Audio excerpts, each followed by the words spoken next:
My career started down in the Western District, in a little town called Coleraine. I played all my junior football there. And then I got transferred into my employment in the National Bank. I was transferred to Geelong. One day when I was still in Coleraine, 3 guys turned up in a car and wanted to know who I was going to play footy for in Geelong. I had no idea then, I hadn't even contemplated it. Those 3 guys were Terry Emon, Terry Graham and Greg McLeod from Thompson. So naturally I played for Thompson. From there I played a few games. I got spotted by West and was asked to play for them. Thompson said, no, you've got to play for us. I remember playing for Thompson in the seniors on a Saturday, and on the Sunday come and play in some reserves games for West. The next year I was invited to Collingwood, and I played a couple of practice matches for them in between running, and I got on the supplementary list there. I told my running coach at the time, Eddie, I've been drafted to Collingwood. He said, no, you're not going. His best mate was Billy Goggin and said, we'll get your game here. So I ended up playing for Geelong West from about 79-80 to 83, the grand final. Then I had 12 months off to, I had Achilles tendonitis, it was pretty bad, so I wanted to continue my running career, try and pick up a few wins. So I had that year off. After that, one of the teammates I played with here at Geelong West, Peter Hink, he said, when you finish at West, Trev, you come up to back to Bendigo with me and play a kangaroo flat. So himself and Phil Carman turned up one day and I ended up playing for kangaroo flat for a couple of years, which I really enjoyed playing under Phil Carman. He's, a lot of people know his personality and that, but he's one of the greatest coaches I've ever played under. From there, I came back to Geelong and was recruited to St Albans under my original Thompson coach, Terry Emond. From there we won 2 premierships in 2 years. And I thought it's time to take a break and concentrate on pro running again. And that was virtually the end of my career. Myself, as a footballer, I would say I was very limited in my ability. I was basically just a punch and run type player, but I ended up playing in most positions. Junior career, I played half back, half forward. When I come to Thompson, I played in the ruck. When I come to West, I played down back alongside some good players, Johnny Scarlett and John Friend, Peter Hink, the Wells brothers and that. I eventually got into the ruck later on with West, played some good games there and some bad ones. Kangaroo flat, I was the ruckman. St Albans, again, I rucked with Brett Tawney, centre back, centre forward, and yeah, that was about it. The 83 grand final, I have fond memories of that one and some unfond ones.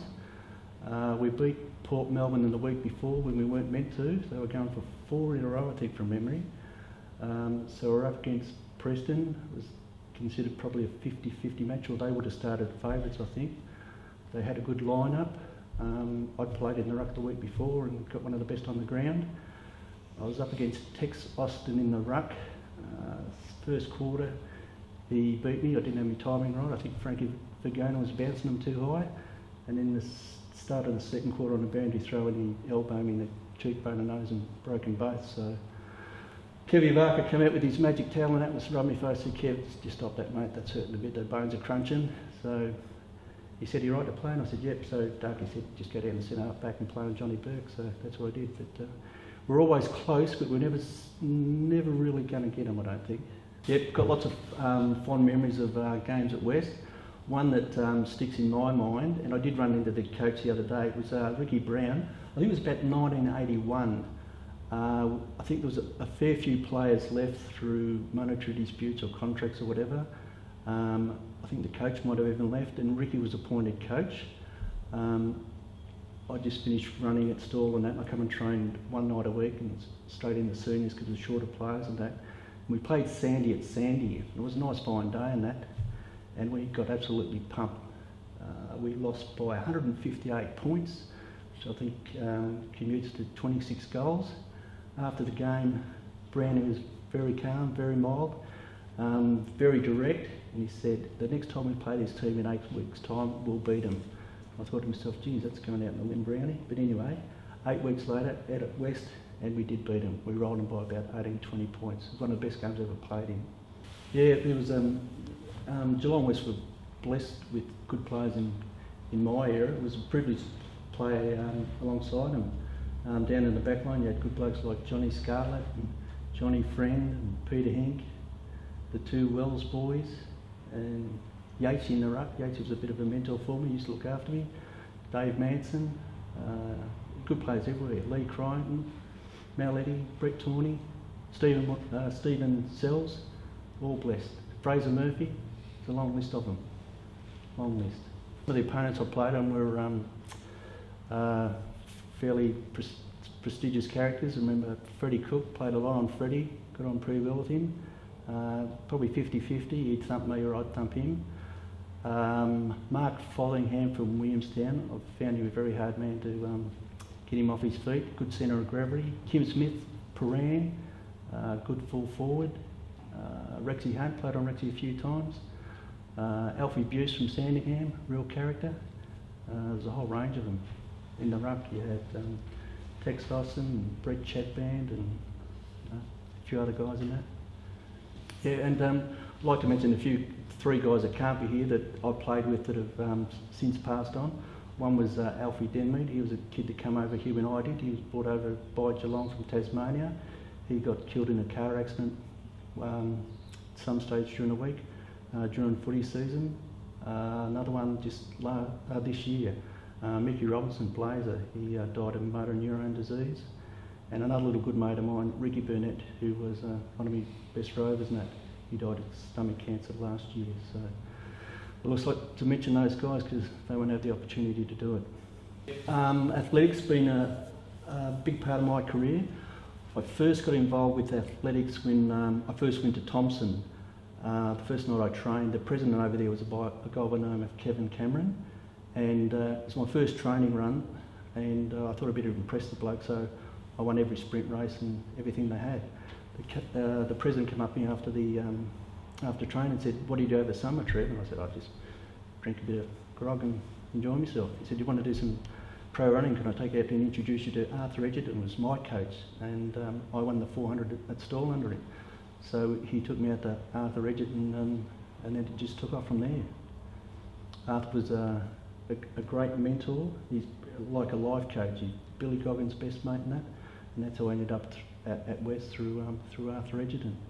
I myself, back in those days, it was more prestigious to win a Stall gift than to play VFL football, so I chose that path. In those days, you had to have the right mark to win the gift. You couldn't just turn up and win it because it wasn't structured like that. So the novice mark was 7. My coach then, Eddie, said, "I need you on 8, mate, and then we're going to have a go." So in my early races, you used to have to pull up a bit, not show the handicap of your true form, and it was a bit hard being 6'4" trying to jog down the track and that. So I got fined a few times, didn't get many lifts than that. And after about 3 years of running dead, my coach died one night after training. And I thought, stuff this. And the next year I went out and won every race I could, from 70, 100, 120, 200, 400 and 550. I'd had enough. And after that I just kept persisting in the events to do whatever I could. But yeah, we had some great players at West that were professional runners. Dizzy Lynch, he's a legend at Stall. He's won Stall 7 or 8 times. Daryl Colenso that played here, he's won 440 and the 550 3 times. Mark McDowell played here, he's Billy Goggins' nephew.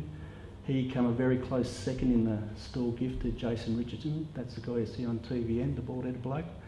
Mac was pissed off after he got beaten in the Stall gift final, so he went back 10 minutes later and ran the 70-metre final and won that quite comfortable. But yeah, they've certainly had some good runners. And even down at Geelong Footy Club that used to come and train out with Edgy. Billy Goggin was one, he won the Sebastopol gift. Wally Bucks, Tony Polinelli, Billy Ryan, they all did pro running under Edgy over the summer. I went back and played footy during the winter. You've given your heart to get here and your soul to get it right. You can take 'em boots and all, but it's sure gonna take a fight. When you spend all week getting to your peak, you're gonna have your say. You bet. On Sunday, it's the BFA.